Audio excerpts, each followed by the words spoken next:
Per tutti voi, figli di una patria che non amate più, siamo qui a ricordarvi che proprio il popolo si ama e non si distrugge. Fermiamo l'invasione. 4 di loro sono già stati identificati e denunciati, ma la Digos sta identificando anche gli altri per accusarli tutti e 16 di violenza privata.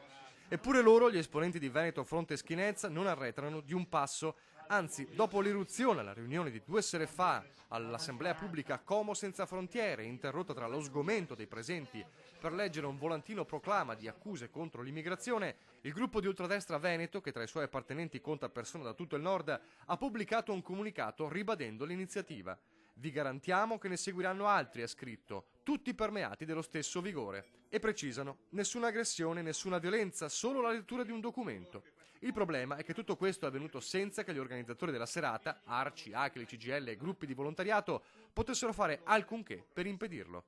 I militanti di ultradestra sono entrati nel locale e si sono messi attorno al tavolo dove stavano discutendo una decina di persone. Hanno interrotto la riunione e un portavoce ha letto il testo di un volantino dal titolo Como senza frontiere, ipocriti di mestiere. Nel testo critica le politiche nazionali sull'immigrazione, definita invasione, e alle associazioni in particolare accusate di essere composti di soloni dell'immigrazione a ogni costo, guidate da una logica schiavista e una logica malata. Una vicenda che ha sollevato un vespaio di polemiche. La CGIL ha chiesto al prefetto di Como la convocazione di un tavolo urgente, mentre i deputati PD Emanuele Fiano, Chiara Braga e Mauro Guerra hanno firmato una interrogazione al ministro Minniti parlando di intimidazione in stile squadristico e azione gravissima e inaccettabile. Incapaci di vedere che la loro logica